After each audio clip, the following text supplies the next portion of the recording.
Hello and welcome to the regular business meeting for the District of Squamish on today is Tuesday, May 2nd, 2023. And as always, we're gathered to do our work today on the traditional unceded territory of the Squamish Nation. Could I have someone move adoption of the agenda, please? Moved by Councillor Stoner, second by Councillor French. All in favor? Motion carries. Please be advised that this council meeting is being live streamed, recorded, and will be available to the public to view on the District of Squamish website following the meeting. If you have concerns, please notify the corporate officer present at the meeting.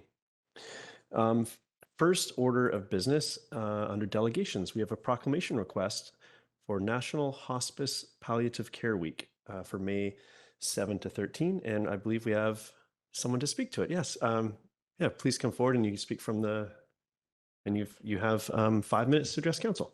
Thank you. Wonderful. Thank you, Mayor Herford and Council.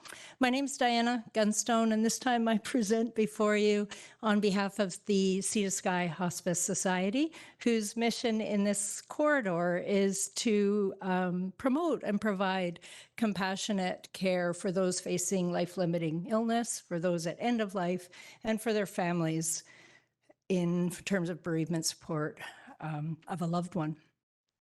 So on behalf of the Society, I'm here to request the proclamation of May 7 to 13th as National Hospice Palliative Care Week. And the theme this year is Palliative Care Everywhere, which I would like to speak to for a minute.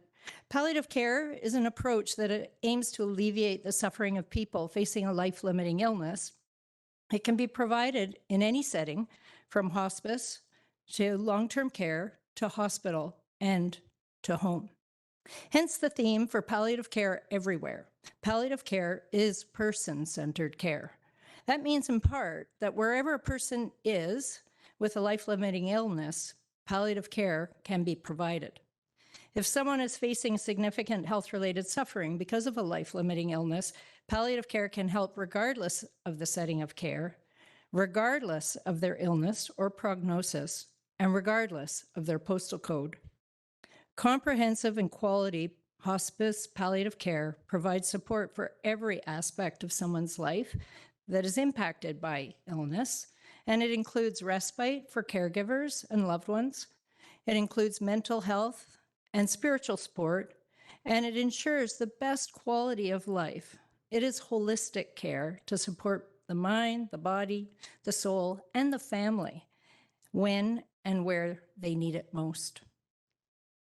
Every family navigating the challenges that arise when a loved one is diagnosed with life-limiting illness deserves the best quality of care and support that we can offer.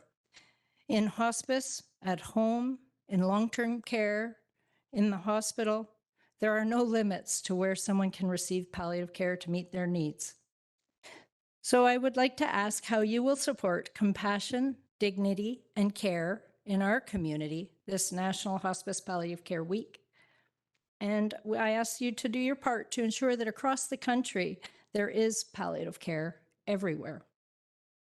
In addition to the request to proclaim this week or next week as Palliative Care Everywhere Week, I also want to raise awareness that May is the annual fundraising month for the Sea to Sky Hospice Society, and it's our 17th annual Sea to Sky Hike for Hospice. It used to be the Squamish Hike for Hospice, but the name has changed, and we're now Sea to Sky Hospice Society. So it is a hike for hospice across the Sea to Sky. And we'd like to invite the District of Squamish to engage their employees to participate perhaps on a District of Squamish team during the month of May to help raise awareness and funds for the Sea to Sky Hospice Society. The Society engages 3 part-time contractors, one of which is a clinical counselor, and we have over 60 volunteers that provide supportive services and programs for palliative residents, caregivers, and those navigating bereavement in this corridor. No other organization that I'm aware of currently offers these important end-of-life services, yet every citizen in this corridor will seek this support at one time during their life or during the loss of a loved one. So it is important support that we hope we can deliver up and down the corridor for years to come. So yeah, that's one request in addition to the proclamation, and I'm going to leave behind a poster with a QR code and information about the Hike for Hospice. We're engaging with many businesses and organizations across the corridor to come out and throughout the month raise awareness and hopefully some funding to support the programs. On the back side of this are a few of the programs to give you an idea of what we are running in our community. And on May 27th, we will have a big celebration at OCM Pavilion Park. And so that's my second ask, is an invitation to all of you to come out to that celebration on the 27th. And we hope that our goals for the hospice fundraising event will be reached at that point. So thank you for your time. And yes, I hope the proclamation will be received. Thank you so much. Council, do you have any questions for our guests? Seeing none, I'll be open to, I will move the proclamation, and second by Councillor Hamilton. I'll speak to it briefly. Thank you so much for the very important work that you do. There was a period of time a few years back where I lost a grandparent a year all through the hospice program in Squamish, and I just had a close friend lose his mother passed through the hospice in Nanaimo just on Thursday. I spent some time over there as well. So such important work that you do, and it's an invaluable service to our community. So thank you so much. I'm happy to support this proclamation. Councillor Stoner. Yeah, I too am very happy to support this proclamation, and thanks for the invitation to both support the hospice through Hike for Hospice and join the celebration on May 27th. I hope to be there. I just want to reflect on the change to broaden to the Sea to Sky Hospice Foundation, and it's one that I think is really, really important. I've heard from colleagues and counterparts in Whistler and Pemberton the reality that our healthcare supports really are corridor wide. And so just wanted to reflect on that broadening and recognize that there are folks throughout the corridor who are benefiting and receiving support from the hospice. And so looking forward to having a kind of regional approach to this, and know that so many folks have moved through the corridor throughout different phases of their life. And that goes on as we help support families and individuals as they perhaps start to deal with some of the life-limiting illnesses that do unfortunately touch so many of us. So wanted to reflect on that, and thank you again for all the work that you do. You show up here in council in so many ways, on so many volunteer hats that you wear, and we're fortunate to have you in our community, Diana. So thanks for being here. Thank you very much. Councillor Pettingill. Yeah, I just want to echo the thoughts of my colleagues and pick up on what Councillor Stoner said. I'm learning when Ms. Gunstone comes to present to us something critical to our community that she's putting a lot of time into. You are tireless in terms of working on things that are just sort of foundational to our community. So this is very important. Happy to support it, and thank you very much for all the work you do for Squamish. Thank you very much. If it's appropriate, I would like to leave. We have, through the BC Hospice Association, there's a campaign of awareness, and it just talks about how hospices are as diverse as wildflowers. So I'd like to leave a little bag and brochures if anybody wants to help themselves and spread that and read that. Delighted. Thank you. Thank you. Thank you so much. We'll absolutely do that. Maybe, yeah, Ms. Arthurs will take that from you. So seeing no other comments, I'll call the question. All in favor? Motion carries unanimously. Thank you so much. Okay. Moving on, our next item of business is consideration of unscheduled public attendance. So if anyone has a matter that cannot wait until the next regular business meeting, this would be the time to bring that forward for consideration. Seeing none, we'll move on. We have no public hearings scheduled this evening. We're moving on to scheduled items. So we have a development variance permit number 21 for 1779 Vista Crescent. And oh yes, Councillor Anderson. Mayor Herford, I wish to declare a conflict of interest on this matter. I am a property owner in reasonable proximity to 1779 Vista Crescent. Thank you, Councillor Anderson. We will come and find you when we're when we're done. It's a beautiful night out there, so don't wander off too far. We'll, Councillor Greenlaw, who, for those of you that are here, Councillor Greenlaw is attending remotely and has laryngitis. So throughout our work today, Miss Arthurs has been her voice, but she's going to try now. So to you, Councillor Greenlaw. I also have a conflict of interest. I'll let Robin say it. Okay. Yep, we're partway there. We just need the reasoning, but okay. Due to the proximity of the property to my own. Thank you so much for attending our meetings all day today and for your participation. So we will take the appropriate steps to come back to you when we're done this topic. So if you could log off the meeting, actually, Councillor Greenlaw, she physically left. Can you? Okay. Sorry, we'll just wait a second until we get our almost there.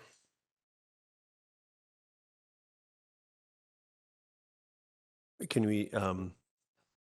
She's gone. We could exclude her or cut her out of the. I just see her camera still on, so.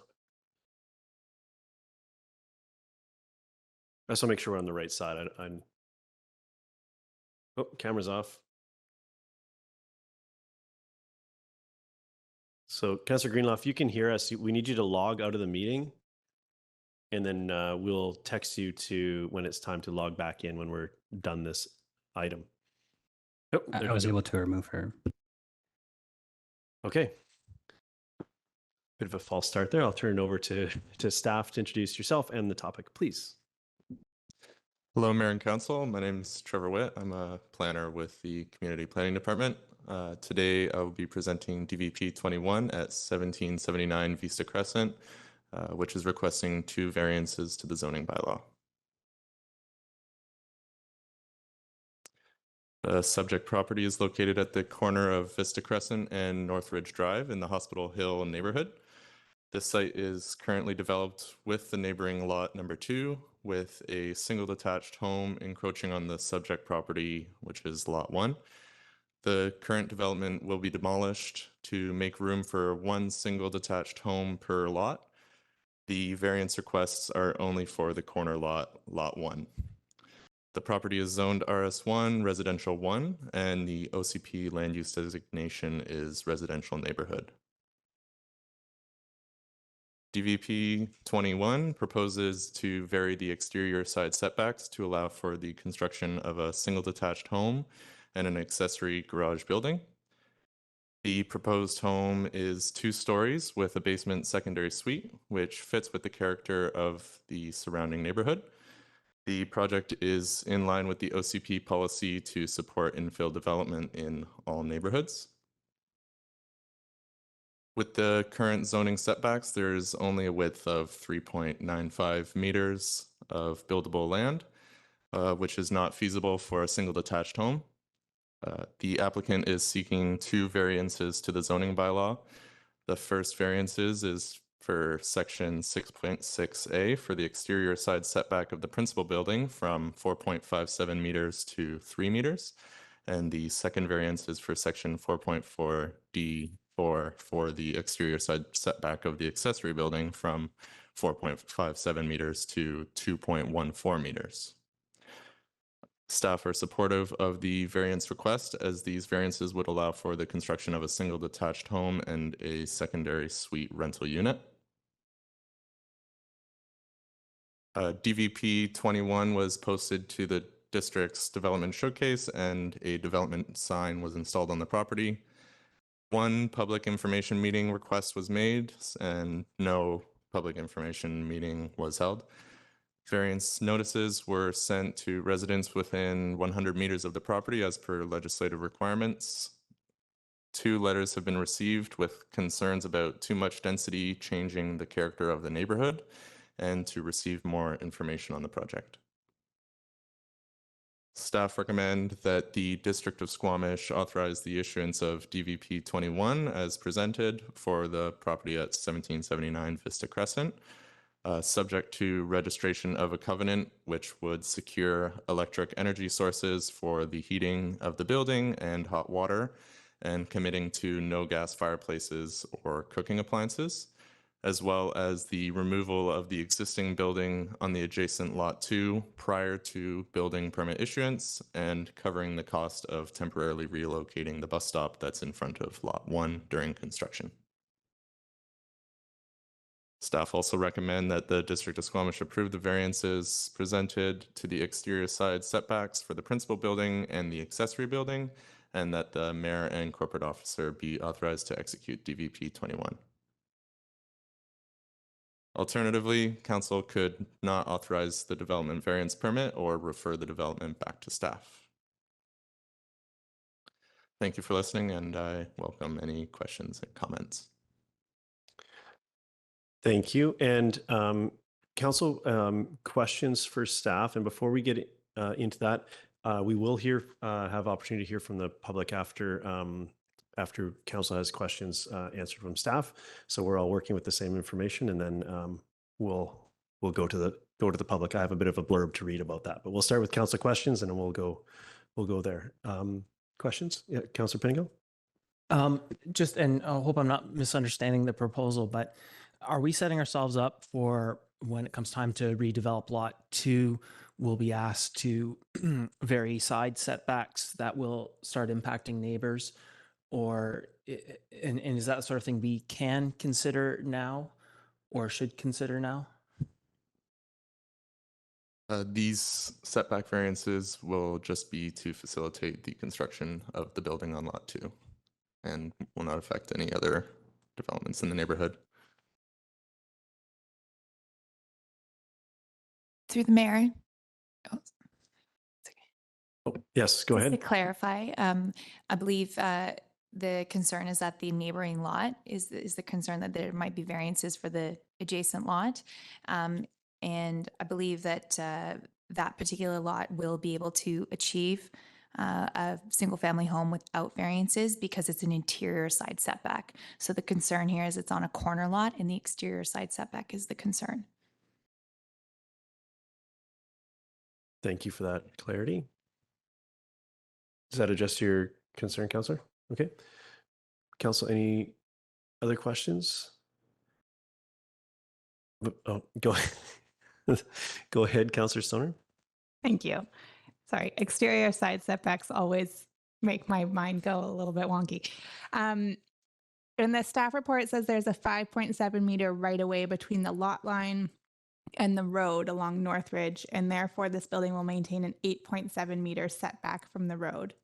That 8.7 meter setback from the road, is that consistent with the remainder? Like when you say it will maintain an 8.7 meter setback, is that consistent with something else along that street, or is that just how much room is left if you consider the right of way plus the setback?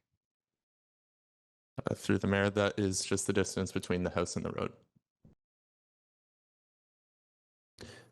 Thank you. I had a question on this as well. And just looking at some of the graphics provided, it looks like, is that number, how similar is that number, the 8.7, to the front yard setbacks further down the, is it Northridge? Like, for instance, at 1045 or 1055 Northridge, just past there. I'm just trying to understand how this would or could look in relation to the neighborhood. The front setback for this zone is 7.62 meters. So this would be a larger setback than the frontage of the other lots on the street. Okay, thank you.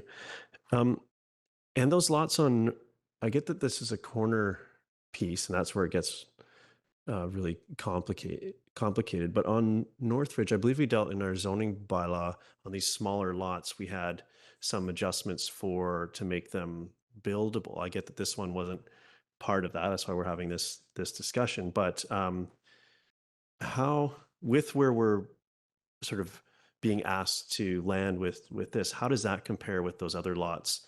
I could use those other ones to the north on Northridge, 1045, 1055. That block is really, really narrow lots and must have similar concerns, do we end up with a setback that's similar to those on the other sides?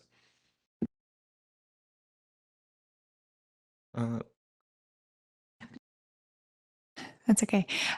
So I think the challenges or the difference here with this particular application is it's a corner lot. And so it has an exterior side setback. So a lot of those properties along Northridge don't have those exterior side lots and don't have those same challenges.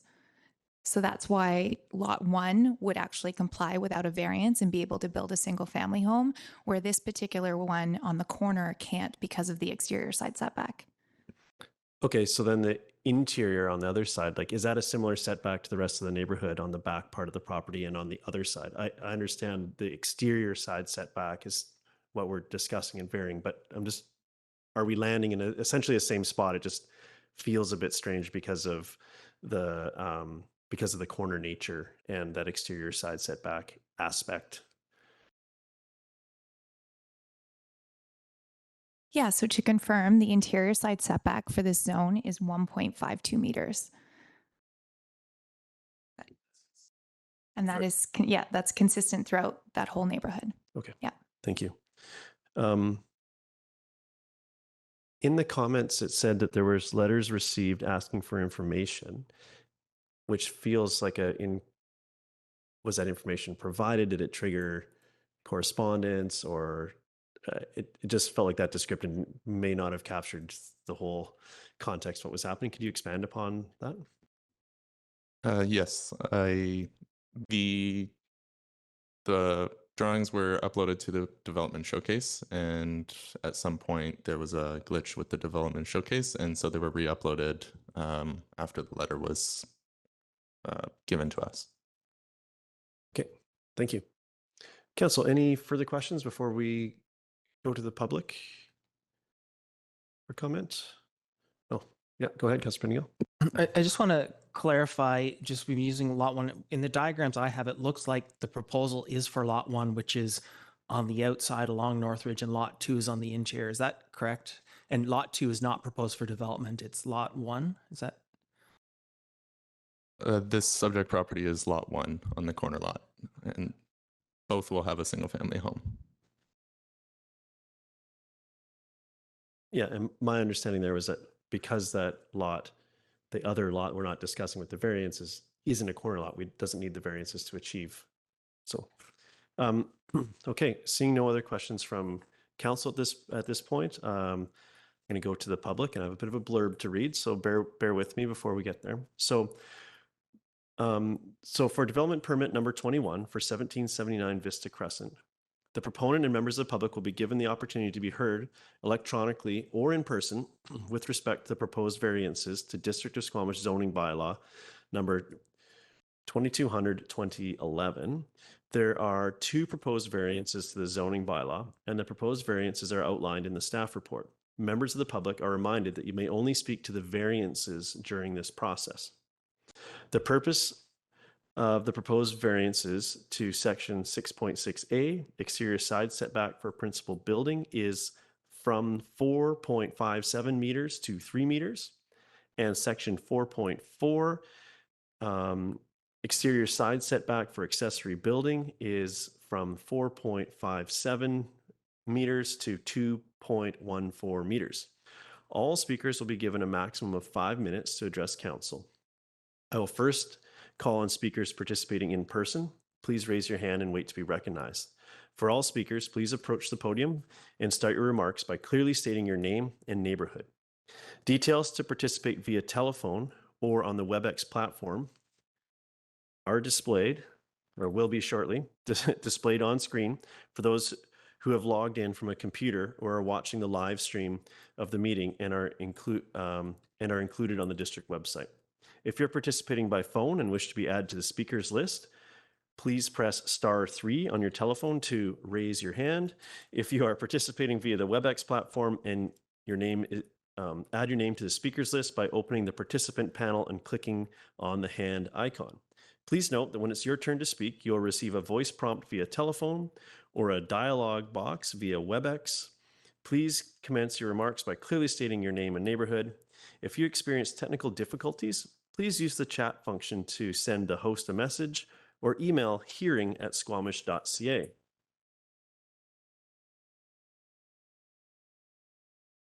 Having said all of that, I do have a speakers list here, which is where we'll start. We have Donald Christie first to speak, and please approach the podium, and you have 5 minutes to address council.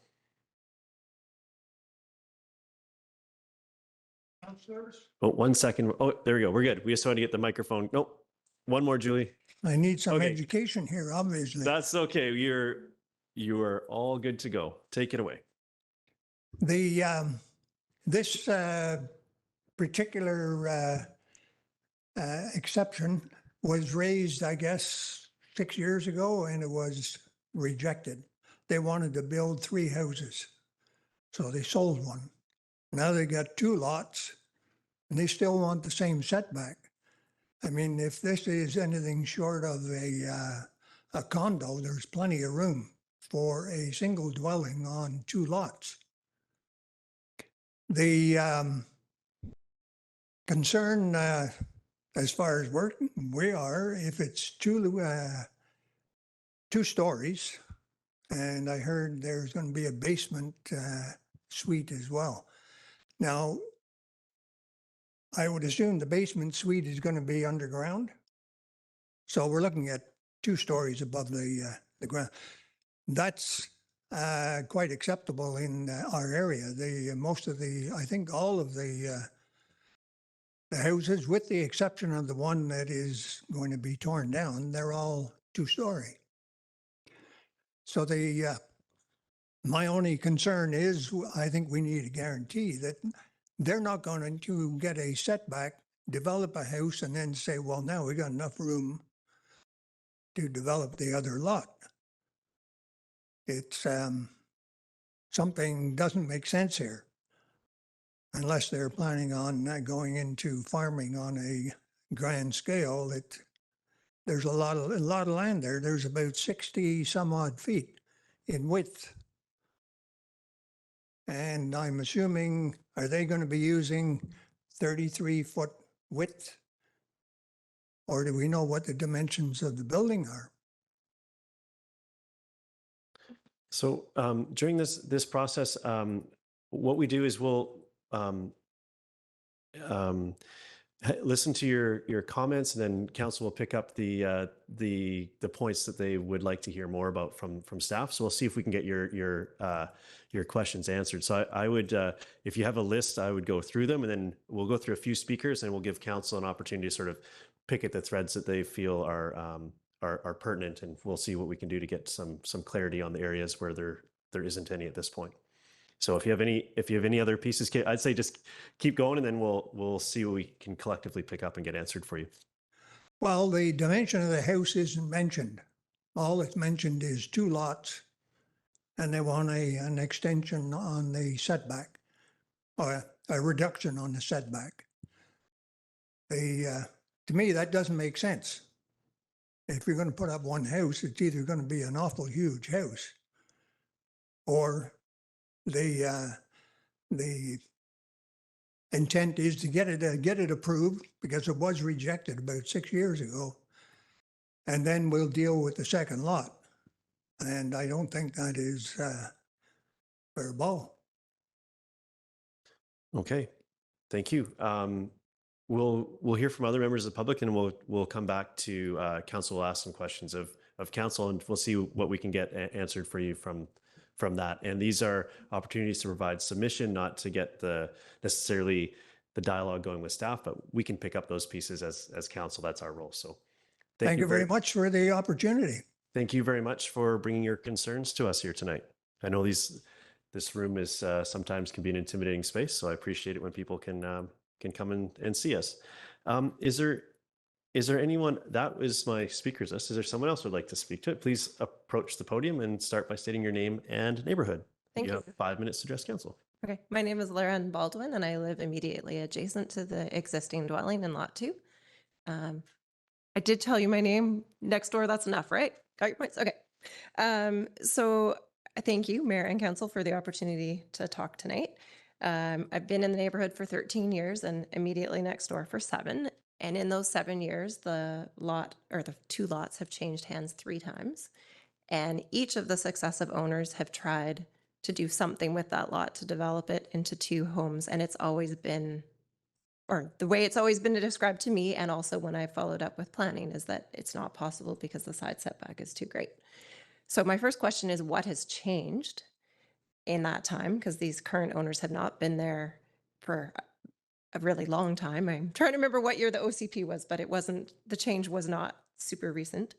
And then the other thing I wanted to ask about was just good neighborliness, because in our neighborhood, we tend to be pretty tight knit and able to talk to one another. Somebody comes by the property every single day, and I have asked so many times, oh, do you own the lot? Oh, no, it's not me. Could you tell me who it is?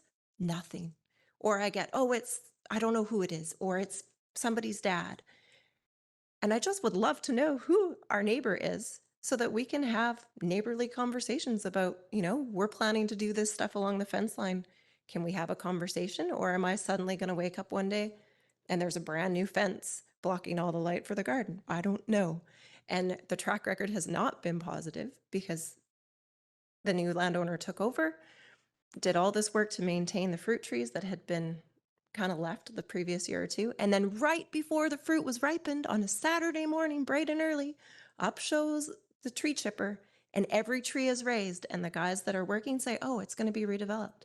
So when I follow up with the district, I get told, oh no, there's no plans for that, but it's a Saturday.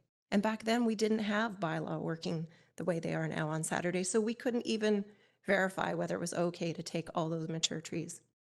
Yeah, those are my main things. I get that it's more about the lot too, that my concerns lie, but I also wonder why things are going ahead here and what can possibly be done to make sure that it's not a silo next door with no attempt to talk to the neighbors or share what's going on.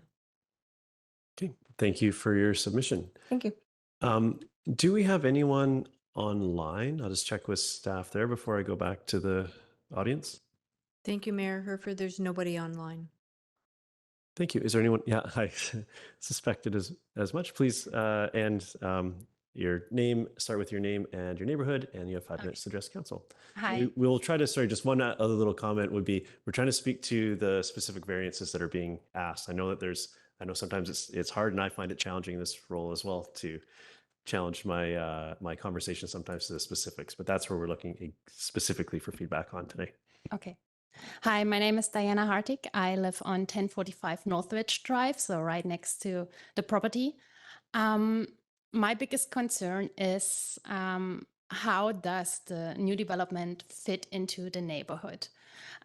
It's mentioned it's a 2-story building. That's fine. Most of the buildings have 2 stories, but there's also a basement. My concern is, will there be like blasting operations? Because I know there's rock underground. Will it damage the closer buildings when there will be blasting operations? Also, I have 2 little kids. I'm very concerned about will we live next to a construction site for the next 5 years? Because it looks like there will be 2 buildings built on lot. So one on lot 2 and one on lot 1.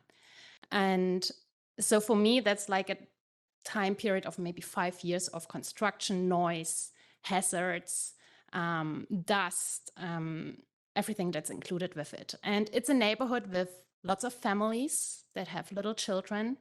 There is a back alley. It's green. It's not paved.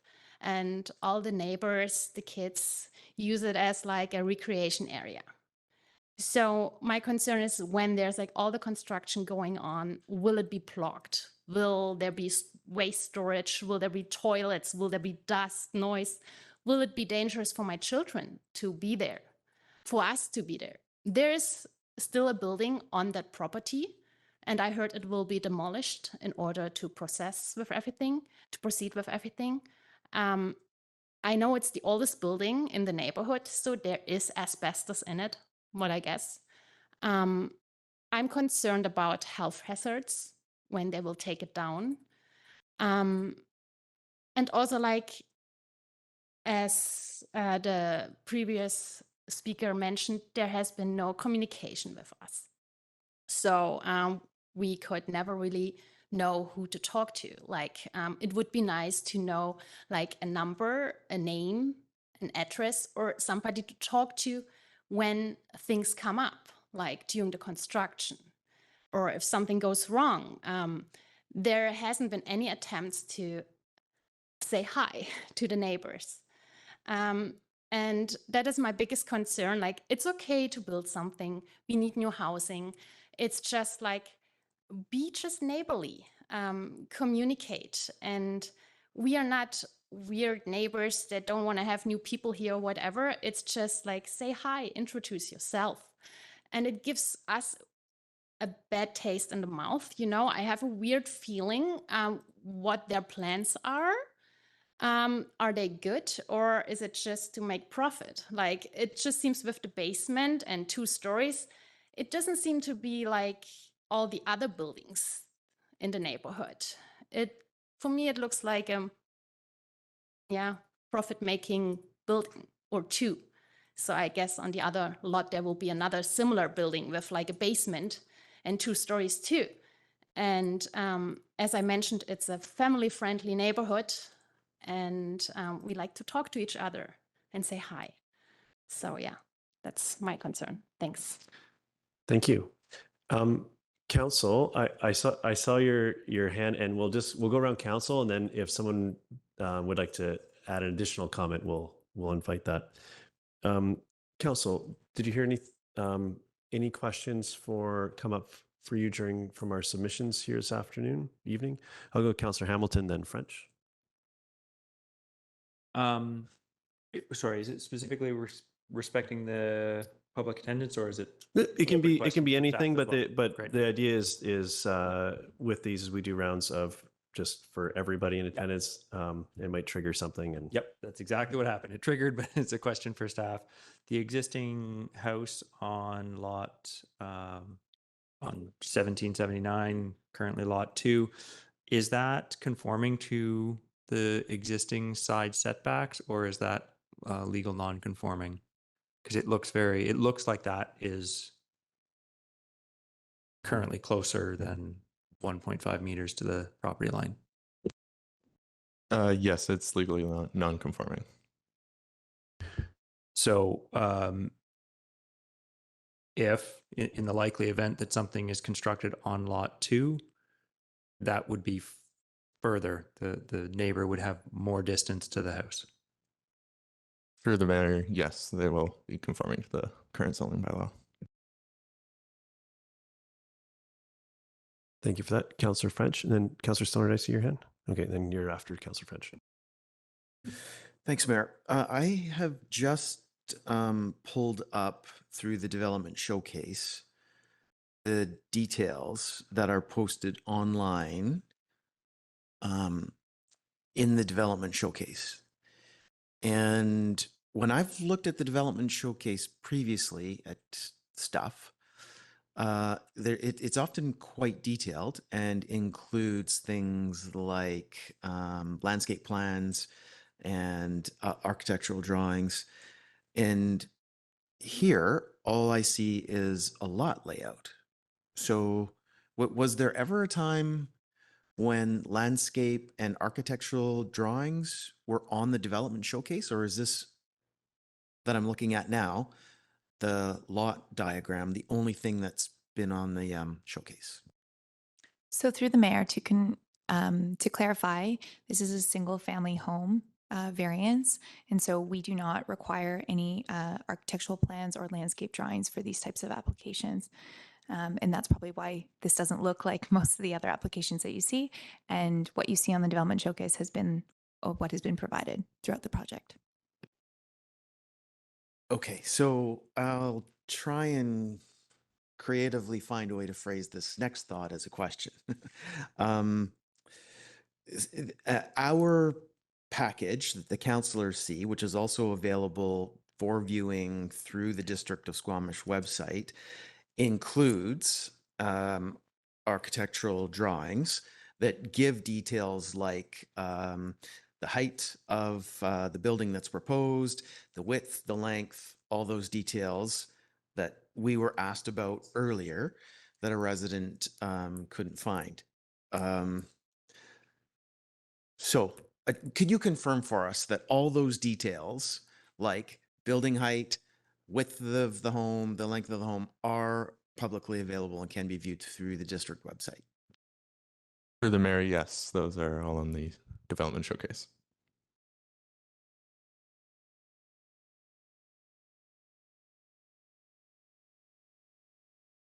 Councillor Stoner?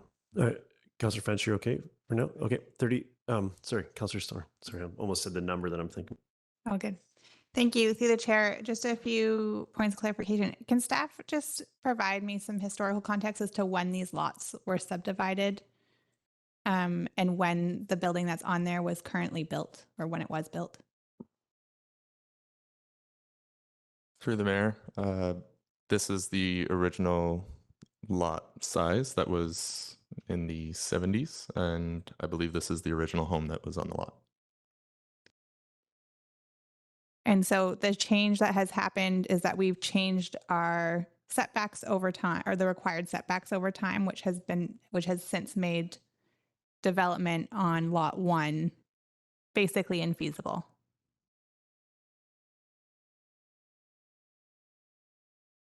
So through the mayor, I believe the regulation here, it says it was changed in 1995 to support a 4.57 meter exterior setback. At the time, sometimes these regulations are created in generalities and they're not looking at every single lot and the impact it might have to every single property. I believe the intention was to still support a single family home within the character of these small lots at this property. However, this particular property was developed with only one single family home that takes up the 2 lots. Hopefully that clarifies. Yeah, that's very helpful. Thank you. And then my last question is just in terms of the variance that's being requested is around the exterior side setback. And it is along North Ridge where it looks like there is a T intersection. And so I'm just curious, want to make sure that there's no potential traffic implications or sightline implications by moving that exterior side setback. Through the mayor, there are no traffic implications. Thank you. Councillor Pettingill? Yeah, we've had a couple questions about communicating with the owners and so on. I'm just wondering, with the variance, is there, what is the requirement for there to be, for us to provide communication with the owner versus the owner providing a communication channel? Like, is that something that's up to us as a local government to set, or is that sort of provincially determined? I'm just wondering if you can speak to that. Through the mayor, our communication is purely for the variance. And so we speak with the owner and we speak directly to the public and council regarding the variance and only the variance with regards to the owner connecting with adjacent neighbors. We don't have any regulation to require that. However, I will add something to this is that when buildings do get developed, there are big signs on front of those properties and on those construction sites that do require contractors details and numbers and contact information. And that usually is a good avenue as well to try and connect. And I'll Ms. Arthurs, we'll go to a corporate officer. Thank you, Mayor Herford. And just to add to what Ms. Hamilton was saying, the statutory requirement for a DVP doesn't include neighbor notification. However, our policy is to go over and above what is required in the legislation, and we do notify neighbors within 100 meters of the affected property and give the allowance to come in and speak to the variance. Thank you. Councillor Pettingill? And so just so I can clarify, my guess from privacy legislation is that we would not be able to disclose or the identity of a developer, and that would be up to a developer to share that information. Is that accurate, or?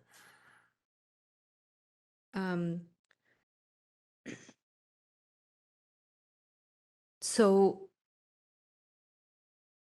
When somebody puts an application in for development, information, contact information, if it's a company that's developing, we can provide that to them. If it's a private individual, what'll happen is we might gather up comments or provide a neighbor's contact information if the neighbor provides it to us, and then give it to the applicant. But once the sign goes up on the property saying there's a development in place, there has to be an avenue for communication. And sometimes we play go-between.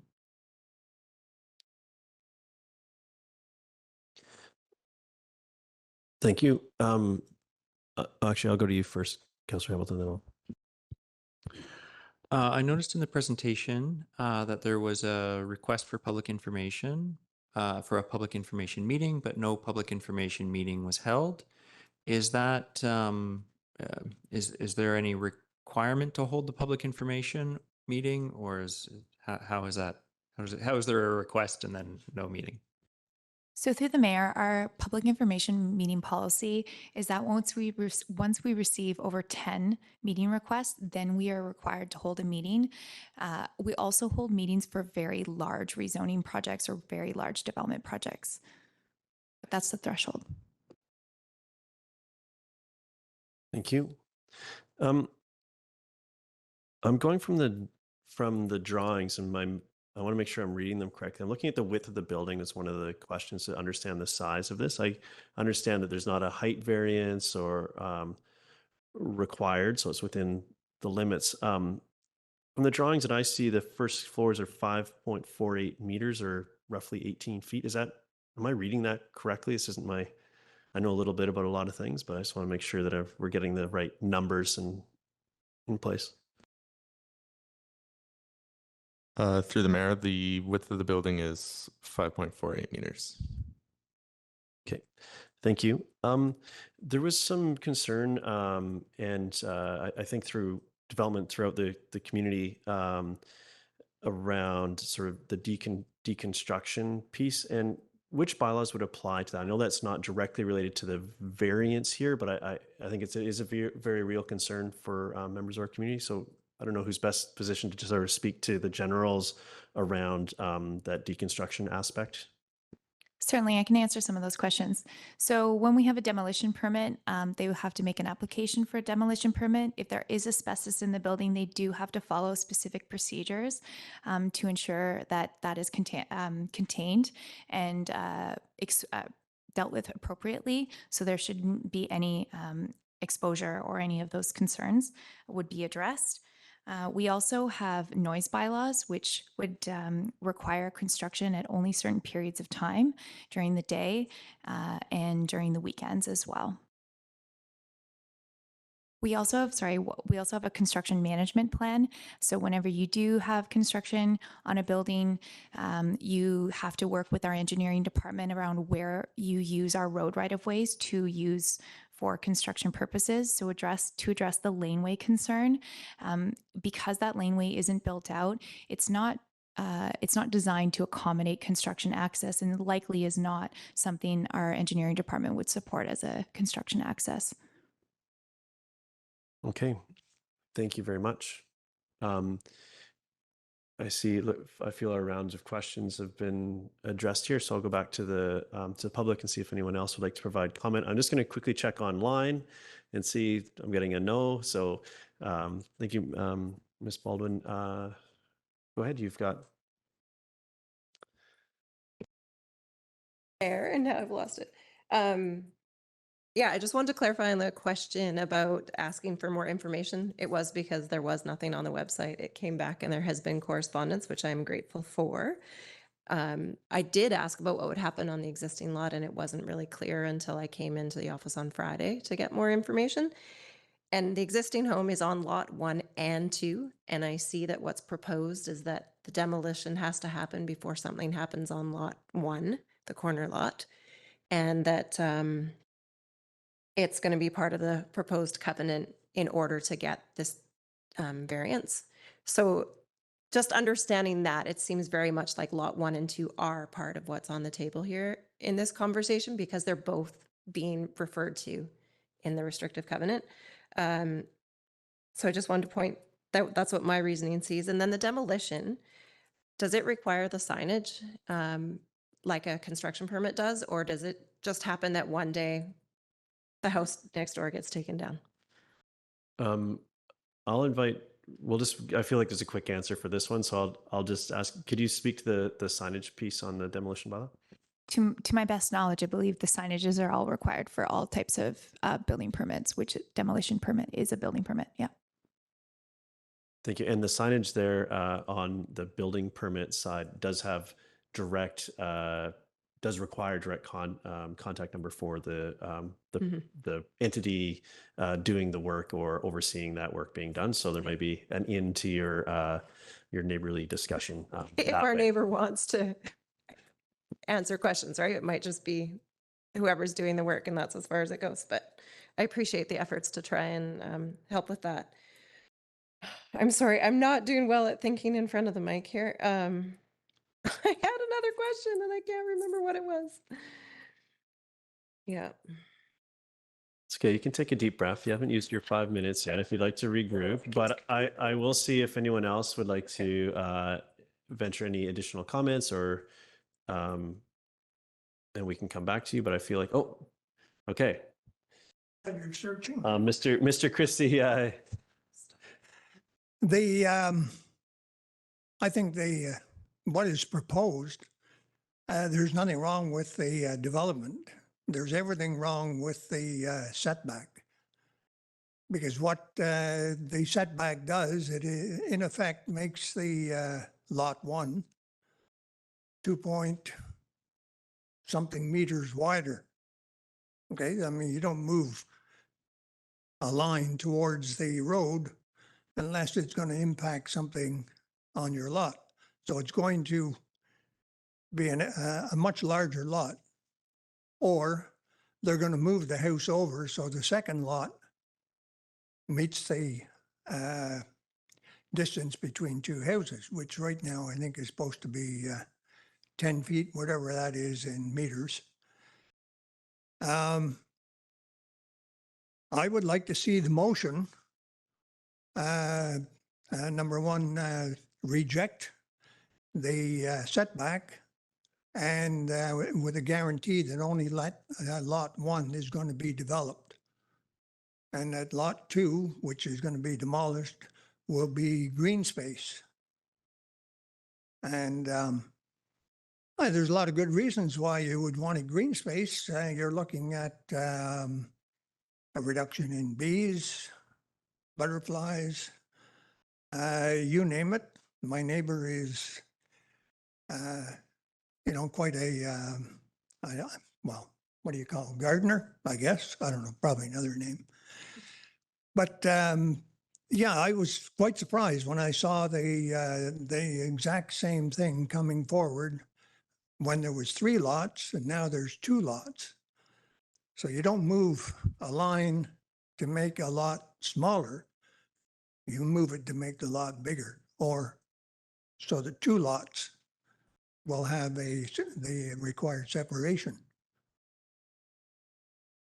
Well, I mean, that's my thinking. I mean, it may be all wrong, but I think the general public, those myself and the neighbors, need some guarantee that lot number 2 is not going to be developed in a say 2, 3, 4, 5 years from now, and everything's forgotten like it is. It was forgotten that this had been asked for and rejected about 5 or 10 years ago. 15 years ago. Hey, time flies. I can't believe it. Anyway, your mayor and councillors, appreciate you hearing us ramble on, but that's where we are. Thank you so much for your perspective. I'll go back to Ms. Baldwin. Did you come up with some more? And then we're going to need to draw our conversation to a close here. But Sorry. yeah, it was just the question about the bus stop, because it is actually in lot 2 right now. And I just wondered what the proposal is there. I know when we developed next door, the bus stop was in the middle and we asked about it getting changed, and it sounded like there was a whole lot of not in my front yard. And yeah, I just wondered where it would go and what the plan is for that. We love having it close by. And I was just going to add to the history of the lots. I know from when we purchased lot 3 that it was more than 100 years ago. And that was, at, I guess, 106 or more years ago now. And before we moved in, there was the request for the 3 lots, 1, 2, and 3, to all be redeveloped with different side setbacks. And the whole neighborhood showed up to say, no way, Jose. And so when we wanted to build in the neighborhood, we did have to go through quite a lengthy process of talking to all the neighbors and getting their feedback and learning their stories. And then, okay, well, if we're planning to do this, would this fit with what you understand? And so that opportunity to talk to neighbors was great, but it was also necessary because there was so much heat around this particular set of lots. Thank you for the chance to speak again, too.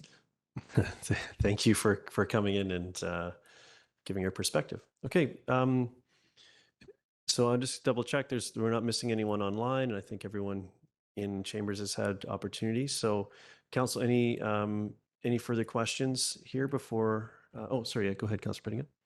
Yeah, just want to follow up on some of the questions to make sure I'm clear. Were we to approve this variance, that would not enable someone to build a new larger home straddling both lots. That would require another variance of some sort. However, there's 2 lots they could build according to the RS1 regulations on each lot, and on lot 1 in particular, they would also have this variance. But within that, those 2 separate lots could be developed as per our regulations. Is that correct? Through the mayor, these lots would need to be developed as per each lot is a single family. Thank you. And I'll pick up the question of the, I understand we're probably early in maybe perhaps too early to talk about the bus stop and temporary location, that sort of thing, but what process would be used to sort of work through that, given that the bus stop does need to move, and how, where in the process are we with that, or how would that go, just to set the expectation for the neighborhood? There hasn't been discussion yet, but that would need to be dealt with active transportation. So it'd be subsequent to whatever decision is here, because we don't want to get ahead of ourselves on the work. Is that essentially what's happening? Yes, that's correct. Okay, thank you. Council. We have a staff recommendation before us. And we're even provided some options. So I'm looking for a mover. Go ahead. Are you moving the staff recommendation? Staff Councilor recommendation. French? Okay, is there a seconder? Councilor Stoner seconds. Would you like to speak to it, Councilor French? Yes. Thank you, staff, for all the work on this. In light of the housing challenges that we have in our community, I'm comfortable with the setbacks that are being requested in this development variance permit. And for those reasons, that's why I'm putting this forward. Thank you. Councilor Stoner? Thank you. Through the chair, I too will be supporting the motion on the floor, which allows for the variance to the exterior side setbacks of both the principal and the accessory building units on lot 1. I hear and thank the community members who have come out and spoken this evening about some of the challenges with the owner of this lot, and in particular the comments around the neighborliness is one that I definitely hear and resonates with me. But we have few tools in our toolbox to actually compel a landowner to be neighborly, other than having some stern words in my comments that this is what we do tend to expect of developers, and I do hope that they reach out to the neighbors. And when there is actually a building permit or deconstruction permit, there will at least be a contact name and number, and we do actually have more tools in our toolbox to be able to regulate what is happening on that site. really, I think at the end of the day, it matters on who is living in those buildings, not necessarily who owns the land. So hopefully you can still build strong relations with the folks who decide to live either in those current units or the ones that will be built in the future. Speaking to the variances in particular, which is what we're here to make a decision about, I think it is a very reasonable ask to vary the exterior side setbacks for lot 1. I think that makes building more feasible on both lots. And I think that this is a form of gentle densification within our RS1 neighborhoods that is really necessary for where our community is at in terms of trying to maintain some level of affordability in our community. These units themselves probably won't become affordable per se when they are built. They will be built at market value, but it will provide a diversity of housing forms in a single family, otherwise unique single family home neighborhood. A few weeks ago, staff presented our updated housing needs report that says by 2031, so 8 years from now, we need 6,840 additional housing units simply to maintain income and housing diversity in our community. And so there is a lot of need, and this is the sort of variance that I think we need to be able to support to provide what will hopefully be 1, 2, 3, 4 units where there's currently just one. And so I'm happy to support the variance as requested. Thank you. Thank you, Councillor Stoner. Councillor Pettingill? Yes, I will also be supporting this for the reasons spoken about by my colleagues. I think one other thing to note is that there is still a floor area ratio. And so regardless of variances, that sets the maximum size. And so the variances and setbacks would on this particular lot create additional encumbrances on the size of a building. But even without those, it doesn't sort of automatically allow for a larger building. We have a maximum house size effectively per lot size, and that is maintained. That is not being varied here. And I do think, with the incredible need for housing, this is what I would consider gentle density. There are 2 lots there. It is consistent with our policy to have 2 single family homes with suites on those lots. And so I think from my perspective, this is consistent with our policy. I think there are, we are learning and adjusting, I think, or thinking about our construction or deconstruction policy. We've had some conversations about that, and I think those are things definitely to pay attention to. But those are separate from the variance, and maintaining noise at a reasonable level, and issues around construction and so on. We have separate bylaws, which are the mechanisms to deal with some of those concerns. And so I think we should deal with those with those bylaws. Thank you. Thank you. Yep. Councillor Hamilton? I'll be speaking in support of this development variance permit for many of the same reasons my colleagues are voting in support. Gentle density is an important thing for our community to increase, at least at some small rate, the amount of housing we have available. When I look at this lot and the house design, the setback is not setting it too far apart of the existing character of the neighborhood, as a lot of the houses along Northridge Drive are on similar narrow lots.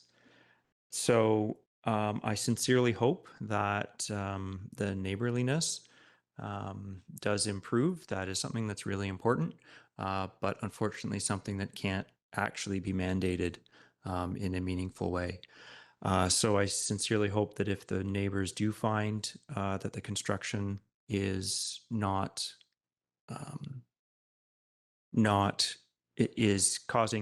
is being cumbersome, that they reach out to make sure that all of the bylaws are being followed. Thanks. Thank you, Councillor Hamilton. I'm speaking in favor of the motion. I think this is an interesting piece when we run into these interior, or actually all of our setbacks, exterior side setback in this case, they seem some of these regulations work really well when you have a row of lots mid-block and you've got the rear setback to the rear setback, and you've got the side setback to the side setback. And we start getting into the corner pieces and some of the more interesting corners of our community. We end up with a zone. I don't believe the intention of our zoning bylaw was ever to sterilize someone's property. This is exactly what a variance process is for, and this is where to find the places where it makes sense. Now, when I look down is Northridge, and I think about standing there with the built form that's proposed, which is a modest size. I think that we established is about 18 feet is the rough conversion, or 5.48 meters width. This is a small home, and the setback is generally in line with the rest of the homes. If I look down Northridge on the side that is being varied in this case, and I think that goes a long way to fit the spirit of the setbacks in general sense in the neighborhood. I do think that if there was a proposal for something different that was grouping multiple lots and putting something monstrous there, that might be a completely different discussion for the neighborhood and most likely for all of us. But we do have serious housing needs in our community, and finding creative ways to work with pieces of property that to realize some positive impact there, I think is really important. But it's also important to recognize that there are real concerns actually across the whole community on where this type of redevelopment occurs. And I think in this case, it's met the threshold for me, given that it is quite consistent with the setback along Northridge, and the modest size of this proposed structures is very made me far more comfortable with this. So I'm happy to support. As to what happens during demolition and construction, we do have other regulations that address that, and if there are challenges there, there will be a path to have those addressed. And of course, we are also a fallback if those normal channels aren't getting you the results. But that's a separate discussion, I think, than what's happening here. And on the other lot that isn't subject to the conversation today or the decision today, I think we do have our normals. The rest of our normal zoning applies to that, and they can come forward at any time. And that's not a decision that comes to the council table when a property is zoned and someone wants to do something fits the zoning. That it's these special cases that come to us. So what happens there is a separate piece of the discussion. And so with that, I'll call the question. All in favor? Motion carries unanimously. Thank you so much to staff and for everyone that came and provided their comments today. Can we track down our missing? Perfect.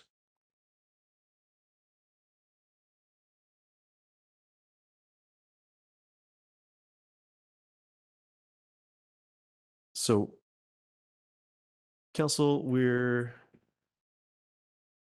as we wait for, we will be moving on to the consent agenda, but I will just give a bit of space here to make sure that we get Councillor Greenlaw back.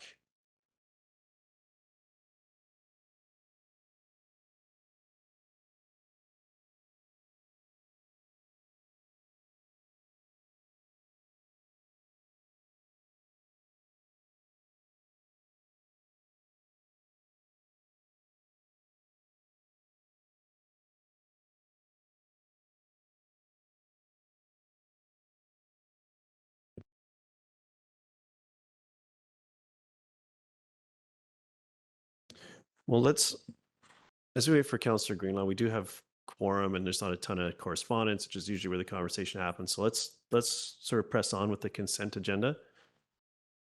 Oh, Councillor Stoner. I have to pull the meeting minutes from the special and regular business meeting of April 18th. So both of those, the special and the regular? the Yes, 18th? please. That's item 2 and 3 from that? Yeah. Okay.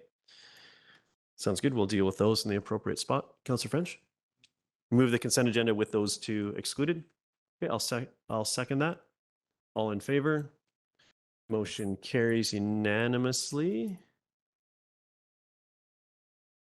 Yeah, and then we'll. Oh, okay. All right. Congratulations, Council. We've earned ourselves a 5-minute break. Thank you, everybody.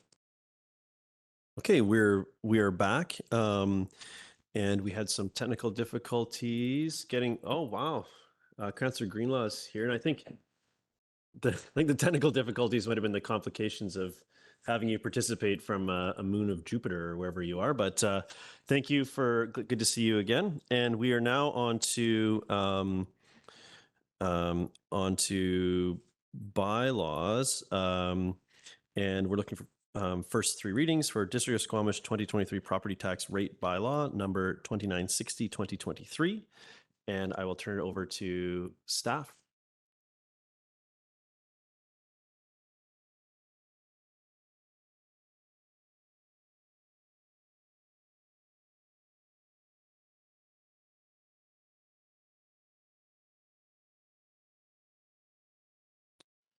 Good evening, Mayor and members of Council. I have had a little practice this morning, so I'm a little quicker at the sharing of the screen, etc. Today we are, my name is Roland Russell. I am the Senior Financial Analyst of Planning and Budgeting. With me is our CFO, Ms. Heather Boxrud. We are going to speak today on the bylaw, the tax bylaw. So we met this morning, and at the council meeting this morning, council provided us with a resolution of the various tax ratios that they would like to see incorporated into the tax bylaw. And the changes to the ratios that they requested were 2.5 multiplier for business class 6, and to retain light industry at 3.8. What you will also notice if you do a deep dive into some of these figures is that because utilities in port are capped, the ratios change slightly because the base ratio for the base amount for residential changes. And because they're all factors of the residential amount, because those values are capped, the ratios do change also, which you may not have been anticipating. So with that, you will see that we've come out to a number of, the burden number for residential is 63, so a slight increase over what was presented earlier today. And for business, it is 26.3, so a slight decrease from what was presented earlier today. We will continue on and show you what the impacts on various, property types. So in this instance, we're looking at a 2% increase on the average residential, a modest 0.4 increase on single family, 7.9 on strata, and businesses in the 20% range, and light industry doesn't really change. It remains, in the low to mid 30s. I guess those are the numbers that you requested, and so shouldn't really be any surprises here. This is pretty much what we suggested would occur this morning. Oh, sorry. Let me return to this slide. This slide gives an overall total amount. It shows a comparison of the assessment and a comparison of the revenue generated by class. Probably the key elements to note here is that the change in assessed value year over year was 14.6%. We had a 8.94% increase in our revenue requirements. And so with a change in the revenue requirements and change in assessment, you're going to have changes in the tax rate. We've had some changes in the multipliers, and therefore those are also going to impact the overall tax rates that are applied. It should be noted, and it is within the report that you have, that we do not, sorry, let me phrase that slightly differently. In addition to taxes that we collect for ourselves, we also collect taxes for other government entities.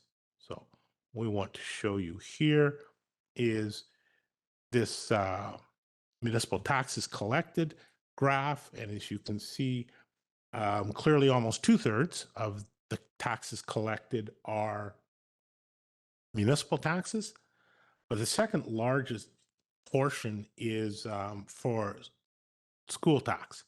And school tax rates are set by the province. So although finance staff that man the front desk hear about how much their taxes have gone up related to school, that is not a tax that is set by the municipality. And, we are pretty clear in reminding people of that. The reason that we put this slide up and we want to show council is that it is important to remember that when you set the tax rates for municipal taxes, you are also within that bylaw incorporating the tax rates for these other services that we have an obligation to collect taxes for. Okay. And with that, these are the various individual rates. This is what we show in the tax bylaw, which is general municipal, regional hospital district, and the Squamish Lillooet regional district. There are another couple items as were depicted earlier for Municipal Finance Association, BC assessment, school taxes. With that, we've come to the end of our presentation, and if you have any questions, we would be happy to answer them. Thank you. Council, any questions at this point?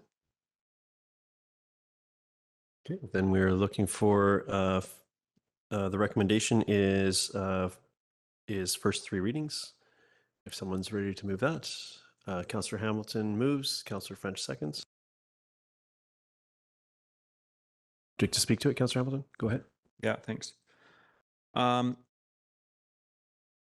This process has been very interesting to me. The first time going through and diving into how to build our tax rates. It seems to be, I don't know if this is a unique year, but it seems very interesting to me. We seem to have been put between sort of a rock and a hard place with the assessed values in different groupings, rising or not rising in interesting ways to result in tax rates that what the end user sees for businesses are going to be high. What light industry sees are going to be high. And I think that we've done the best that we can to navigate this, these fluctuations in assessed values while not creating too big an impact, or at least attempting to minimize or balance the impact across these, across our tax paying base. So thank you very much for the work you've done doing this calculation 3 times, I think, for us, 4 times maybe. So thank you. Thank you, Councillor Hamilton. Councillor French. Thanks, Mayor. And this is my 5th budget as a councillor, and I would categorize it as unique. The assessment related to business commercial properties caught my eye right from the very beginning. And I want to thank staff for putting in the extra work to provide us the background information to get us to where we are today. I recognize that it was additional work because in the previous 4 budget cycles that I've been involved with, at the 11th hour. We didn't ask for this information. So I'm thinking, I have visions of the finance department being hard at work at 1 a.m. to put this together for us. Whether that's the case or not, let me pretend. So I want to point out that this year, the average dollar amount for commercial properties, the payment will be $9,241, a figure that we just saw a few minutes ago. The amount in 2022 was $7,689. 2021, it was $7,536, and in 2020, the amount was $7,291. Skipping back to 2017, it was $6,333. In a year where commercial properties actually saw a decrease in the comparison to 2016. So while we're seeing a big jump this year, when we go back to 2016, 2017, the commercial properties saw a decrease. And this is just how our system works. There's nothing unusual about any of what I've just said. Now, and I know all this because I did a deep dive over the last couple of days. Figure if the finance department is up until 1 a.m., then I got to do my homework as well. So I went back through all these years to take a look at not just the commercial properties, but also light industry and residential and what the impacts were and what the differences were. So light industry and commercial property owners are going to get a tax bill that will hurt a little bit more this year compared to the last few years. What I saw over the last few days in digging into this issue, though, is that shifting the burden off of commercial properties has significant upward pressure on residential properties. And while I wish for a lesser impact for commercial and light industry this year, the BC assessment data that we're working from led to a higher than average tax increase for those two property types, and we have no control over that. So as we've heard, council discuss this at length at our meeting earlier today, and I think that we've opted for a scenario that eases the commercial impact a bit and shifts over to residential a reasonable amount. So where we've landed with the numbers that we have is, in my opinion, the best possible scenario for this tax year. And that's why I'm supporting the motion. Thank you, Councillor French. Councillor Pettingill. Yeah, thanks. Happy to support this. A few things that jump out at me is as we seem to be going into more challenging economic times, possibly reflecting back over our last term, we were very fortunate to have low interest rates and, you know, I would say overall an ability to smooth things somewhat. I guess what's really sticking out to me this year are two things. One, as we get further into our real estate master plan, as we face some economic challenges, thinking about how do we pay for a lot of the things that our community needs. And I think, you know, we've had non-market growth. That's what I wanted to say before. We've also had a lot of non-market change, I should say, that has helped us keep rates down. And even this year, we will see that. So we saw a fairly high revenue increase, but that's going to be offset significantly by non-market change.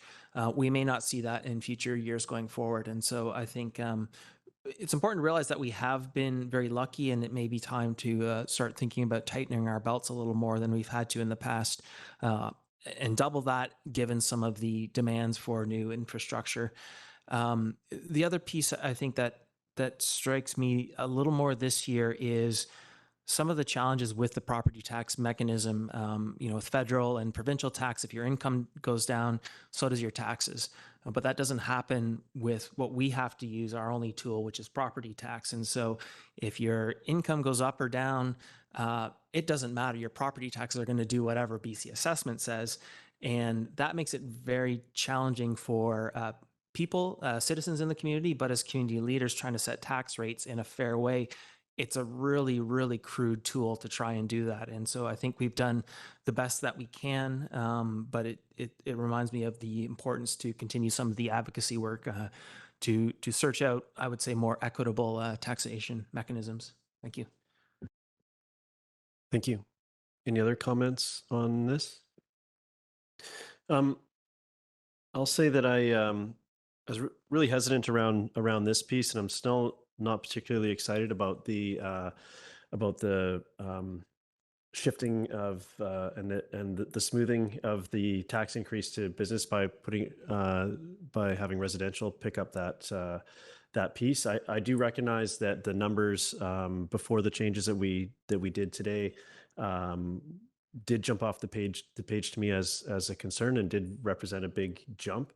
I will be supporting this right now with the caveat that going forward, it highlights to me our need around land use planning to ensure we have employment spaces and we have and we're growing our employment spaces so that we can have that larger business tax base. We do have an above average tax burden on our residential already. And when different areas of our residential have been impacted disproportionately in the past, whether it's a neighborhood or single family or a stratus taking a big jump, we don't have the granular tools to help that. And I respect that we do have that tool that is helping us today with this business piece.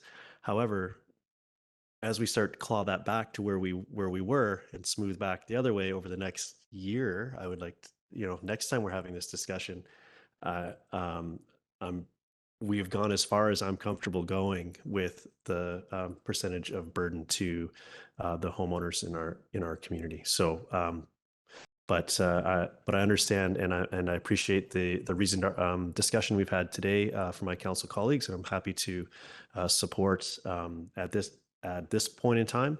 However, there will be we'll need to keep this discussion in mind and this balance in mind as we go on throughout the year on land use planning and when we're sitting back here next year with our tax rates.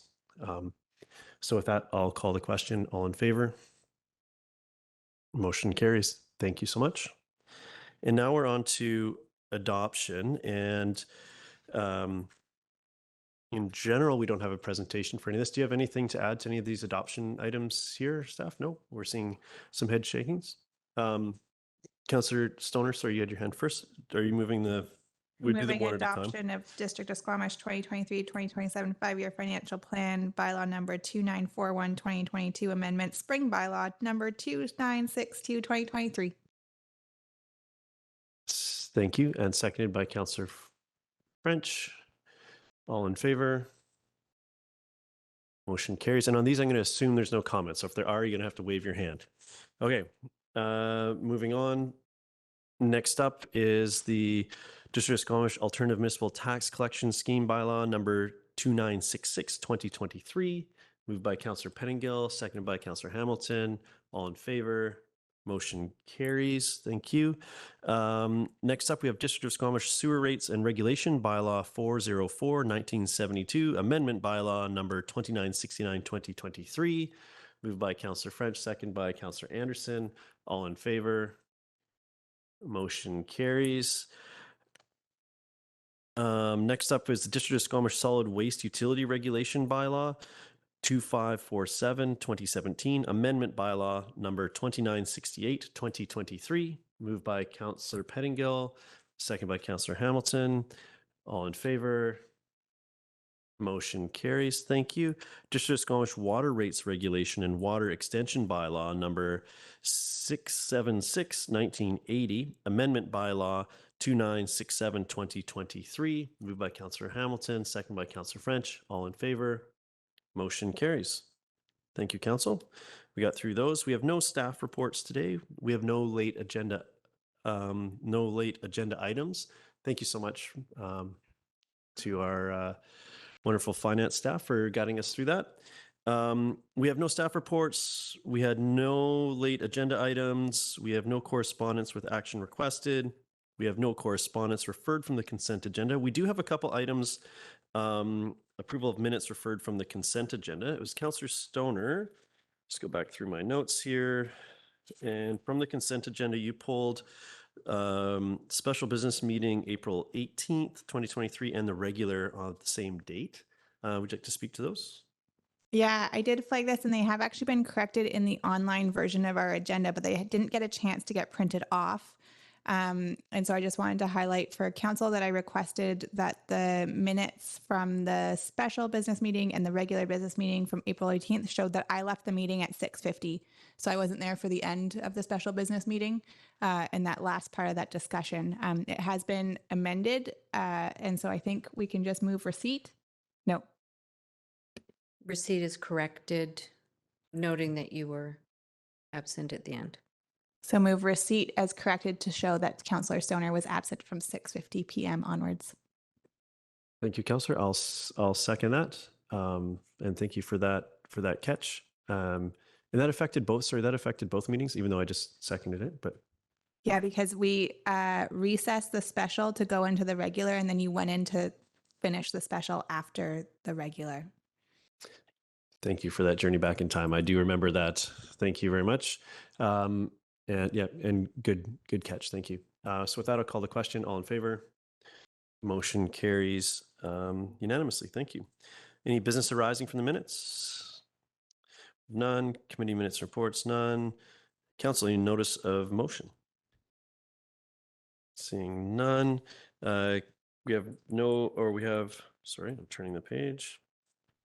We do have some council staff in-camera announcements that are there on the agenda.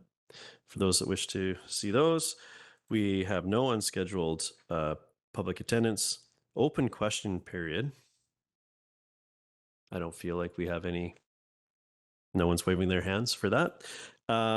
Council or staff announcements. Councillor French. Thank you, Mayor. The Squamish Sustainability Corporation had a board meeting on Thursday, April the 27th.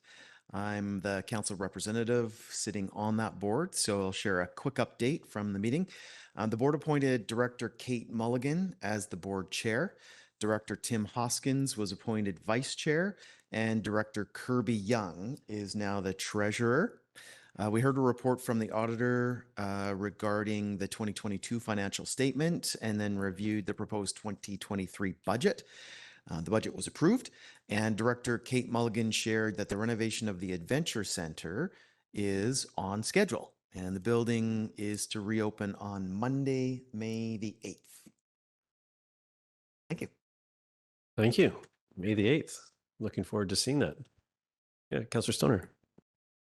Yeah, just wanted to update council and the community. One of the reasons why I was absent for the end of the April 18th meeting was because I was traveling to Victoria for a UBCM executive meeting. So I was elected as a director at large to the UBCM executive back in September for a 1-year term. It's been a real pleasure to serve on that board and understand a little bit more of the breadth of the impacts that we really do feel here in our community, and we sometimes think that we're alone, but are actually quite common across many corners of this province. Our meeting in April was held in Victoria. It is an annual effort for the UBCM executive to hold advocacy days on behalf of the membership. And so we held 26 meetings with 34 MLAs in a day and a half. Advocating on 3 core priorities for our membership. One around strengthening community safety, specifically around the Emergency Management Act. And the request there was to create a long-term local government funding and capacity building framework to address the new and ongoing emergency management costs that we're seeing being downloaded and impacted by local communities. The second area of focus was on housing and really working to be a partner with the provincial government in addressing the affordability crisis that is now touching really every corner of this province. And the 2 asks there to the provincial government was to identify a provincial investment in critical infrastructure necessary to accommodate population growth, as well as to develop a comprehensive local government consultation framework on provincial housing supply measures. So we know that they're taking some pretty broad approaches to legislation, mostly the Housing Supply Act, and then more recently, their announcement on increasing the number of units allowable on single-family homes or single-family home zoned pieces of land. And so really trying to figure out how we can work in partnership with the province to roll that out effectively across all local governments. And then the third piece of advocacy was really around community economic development and supporting local economies that are in transition. in particular those that are being felt, the impacts of the forestry industry, as well as some changes to aquaculture policy. So just wanted to give a heads up to everybody around this table in our community that that's what the UBCM executive has been up to, and happy to answer any questions or follow up with anybody if they have any questions. Thanks. Thank you, Councillor Stoner. Any other? Go ahead, Councillor Penigo. Yeah, a couple, and I'll take a crack at the SLRD meeting. I don't think we've had an update, and my colleagues can pick out the several things I'll probably miss. I've highlighted three which may be of interest. We're talking about affordable housing policies for the regional district. It's interesting for me, I think, as we've been developing our Squamish Housing Authority, sort of looking to Whistler and feeling like we're sort of playing a bit of catch up, and realize sort of at the regional district now they are sort of thinking about this, and we're all with Whistler actually understanding, I think, that what we do individually as communities affect one another. And so I think we're all seeing the value in sorting out something that looks at this holistically. And so it's even though it's early days, it's really kind of exciting. Talked a little bit about the Metro Van solid waste management plan. And I think for me, that highlights the excellent work that's been done in the District of Squamish and the regional district, but also I felt pretty good because the sense I have is the whole region is really thinking about circular economies and understanding managing our waste is a huge deal. I mean, it is part of what we do. We don't always highlight it, but it's such a critical part of what we do as local government. And so it was good to see that we're all pretty much on the same page, but that the Metro Van engagement on that is just starting up. And so I think there'll be lots of opportunity over the coming year or so to work on that. The other thing I'll highlight is we've got a report. There's a lot of signage along the highway that's not where it's supposed to be. And that was kind of interesting to learn about, all these signs you get used to seeing. Some of them aren't legitimate. And so I think we're going to start seeing some enforcement there. And I would suggest if you pay for signage on the highway, you may want to double check that it's actually supposed to be there and can be there. And we may start to see some, your signs may go away if they're not legitimate. So yeah. Actually, before I go on, I don't know if my colleagues want to add anything. I think those are, I would score those as about the similar highlight, except I was going to talk about, I'll talk about one of the activities that we did during. So if you could just leave that aside, I'll cover that bit and then go from there. Okay, thanks. So two more directly in Squamish things. I've had over the past couple of months the opportunity to participate in the Squamish Technology Meetup. And I was part of Inside Edge several years ago. That kind of died off. But a whole new group of people have started this up. It's a really incredible, active group of entrepreneurs, people from major, like quite large tech startups and companies, some of them international. The amount of talent and knowledge we have in Squamish, and I feel like it's easy to say this, but it's a great reminder of like, wow, we have incredible people doing incredible things here. So a little bit nerdy maybe, but it's been quite exciting to attend some of those events. And those are monthly events. So go to meetup.com and look for Squamish Technology Meetup if this is something that tickles your fancy. The last thing, I got to see Broadway or Bust. So it's the kids at Squamish Academy of Music. Their most recent musical was Seussical. So it was based on Dr. Seuss. It was really quite funny and amazing performances. I sort of got a last minute invite and wasn't sure, but wow, it was really worthwhile. And congrats to everyone who, the costumes, the sets, the singing, it was all fantastic. So thank you to everyone who had a part in that. Thank you. Any other updates? Okay, I have a few. So we'll go back to the 20th, which was our second day of meetings at the SLRD, and as part of that, we participated in as besides the meetings, which were indoor and productive, and Councillor Pettingill covered some what I would also consider the highlights. There was some zoning bylaw work and all sorts of fun stuff happening. But we participated in a pitch-in week event, and it was remarkable. The SLRD offices are in Pemberton, the village of Pemberton, and it's a beautiful place and to spend time. And I wouldn't think there was that much.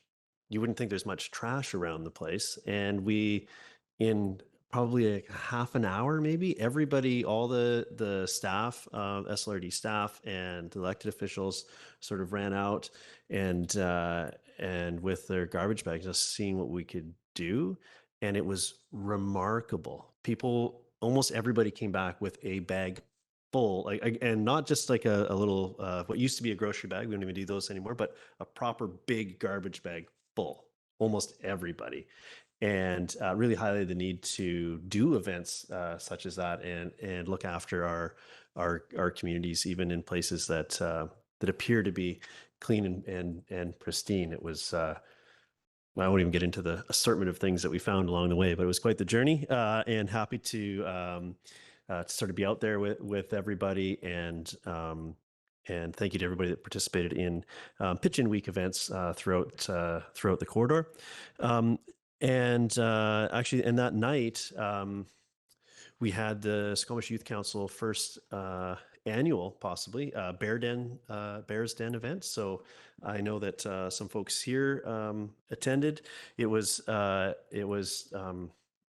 and it did have some coverage in the paper as well. So I won't go into it too much as to what the event was, but Youth Council awarded had many nonprofits in our community apply for a $10,000 grant to fund their project, and they selected the winning project that night. And so there will be some improvements coming to Howe Sound Secondary's courtyard. Ended up being the winning project, and I thought it was really interesting that youth want to saw the importance of investing in a place that they spend a lot of time and wanting to create community there. And they, all of the, there were 5 presenters that night, and they all did such a good job that the Youth Council decided to give them, the folks that weren't successful, $1,000 grant to help them on their way, and perhaps leverage that into accomplishing a workable piece of the project, or just really to recognize the effort that it took to and the process, the unconventional process. There we go. That's what I'm trying to say. That they were put through to apply for this for the $10,000 funding, and it was just a great night. And I'd really like to congratulate all of the Youth Council on pulling off a great event, and thank them for all their hard work. That's been great.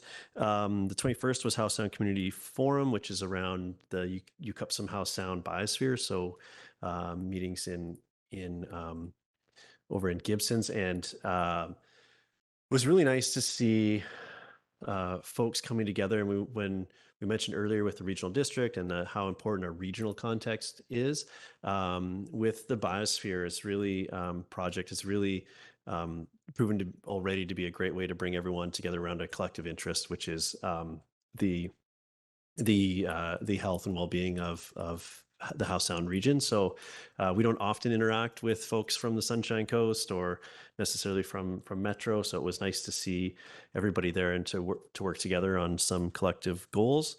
The 26th was a chamber AGM where they appointed a new president and some new board members. I look forward to working with them and meeting with them directly as they start that work. I attended a really interesting Mountain Resort Housing Symposium in Whistler on the 27th. And folks from all over North America were there as for a resort conference of sorts. And the presenters were equally varied. And it was really interesting to hear a lot more about the Whistler context and the successes and challenges of the pieces that they're doing, as they are a leader in this area.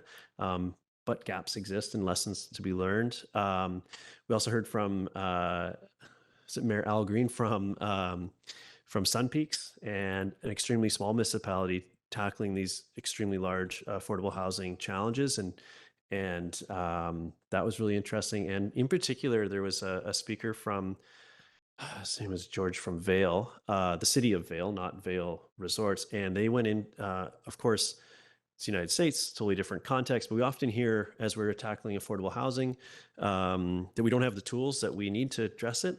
And it was really insightful to see the tools that they have. Not that I want access to all of the tools that they have, but they have a whole different regulatory system they're working within. But there's some really interesting learnings there that I'll be that I've do my best to sort of take on and figure out how to work with. On the 29th, I attended Quest University's graduation, and was it was a very special day. I think the grads were sort of remind me that I learned more about the grads and who the folks are the students are of Quest at their last day of being at Quest, essentially. And just what an incredible asset Quest has been so far in our community. I did want to highlight that there was, although I think my speech was riveting, there was a speech from Ralph Sultan that pulled no punches as to sort of why Quest is where it is in his opinion, and I would tend to agree with him on I'd say every point. So I know that speech has been sent to local media, and I have some. If anyone is interested, I'm happy to forward it along. Well said, and from someone that has very intimate knowledge of sort of foundational pieces of Quest U. So you have a question on this? You have a text version of Ralph Sultan's? Yes, I do. I'd like it. Okay, Please. I'll circulate that. Also, on both the 28th and the 30th, I participated in events marking sort of a day of mourning for folks that lost their lives, some workplace related either workplace incidents or subsequent sort of long-term effects. And it was actually quite moving to meet with family members that have lost people in our community, and to take a moment and I encourage everyone to take a moment. And there's a memorial in Ocean Park or by the pavilion that I recognized a shockingly large number of names on that, and it was good to get together with everyone, recognizing the need to continue to improve workplace safety. And there were examples there of folks that lost their life on very early in their career, day one in the forest. In Bill Landry's case, so that speaks to training. Mid-career, which just speaks to ongoing training, and with Constable Weil Audi as an example. And then we also had the example of, I'll pull the example of Ray Peters, who was just such a great contributor to our community, and he lost his life after being a career as a firefighter due to occupational cancer that was caused by his occupation. So it was great to take a moment and think about that. And I know you're looking for me to wrap it up, and I am. We're getting to last night, where the Squamish Youth Council hosted their youth night at Zephyr Cafe. Again, live music, draw prizes, lots of folks coming, or lots of youth dropping by, and even got to connect with a few Quest students on their last few days in town before they head off to their next adventures. So again, the work of the Youth Council has just continues to impress, and that's sort of the top level of the bits and pieces along the way. So yes, Councillor Pinigo. One other thing I wanted to mention, several of us attended the at Catsum House Sound Community Forum in Gibsons on last Friday, I think. And just of note, I think it's interesting. What's special about this group or this body is it's all the local governments collected by sort of a defining natural feature, which is the sound, and planning together. And I guess it's something that really, I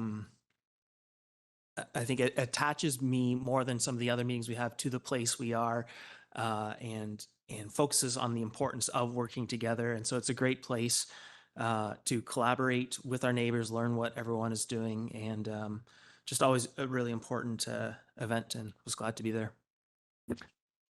Thank you for bringing that up again. I mentioned it briefly in my comments, but I forgot to mention that there's an aquarium essentially in Gibsons. Next time you're in Gibsons, seek it out. I believe it's in a converted yacht club. I think it's called the Marketplace or something, but it's not a very large space.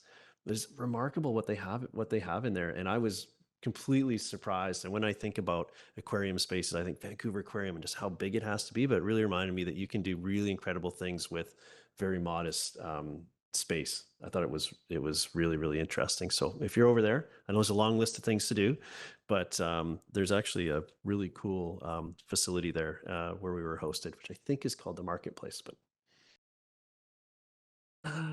I don't remember. We can get back to you with the details if you're interested. Reach out.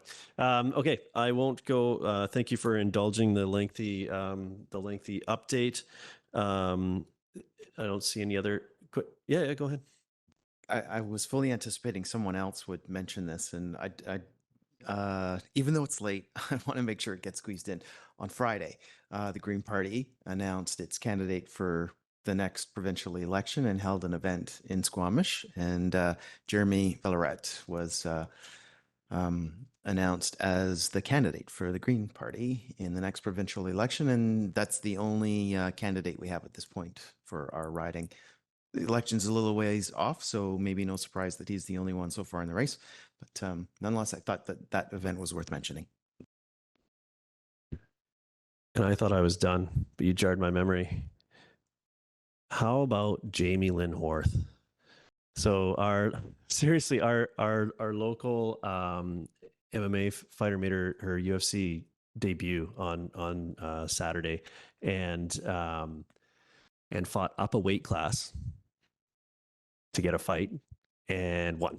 So that's a truly remarkable, and Jamie Lynn's just an incredible athlete and such a kind person. I have a hard time sort of reconciling the level of fight she has in her, but through soccer, baseball, logger sports, like just she's everywhere, and she does such a good job of representing Squamish. It was really cool to see her sort of level up in her career in that sport. And she even has a tie to Quest. I believe she played soccer for Quest back in the beginning as well. So just to tie it all together. So and one of the slogans, besides "May the Horth be with you," which is close to we're getting up to the May 4th here, but is Squamish versus everybody, and she sure does a good job of taking everybody on our behalf. So big congratulations to her and the team that it takes to get to that level. So with that, we have no motion to close. I'm looking for a motion to terminate. Which I will go to Councillor Stoner, second by Councillor Hamilton. All in favor? Oh, sorry, Councillor Greenlaw, you almost had it. It was a photo finish, but there's a lag. Okay, thank you, everybody.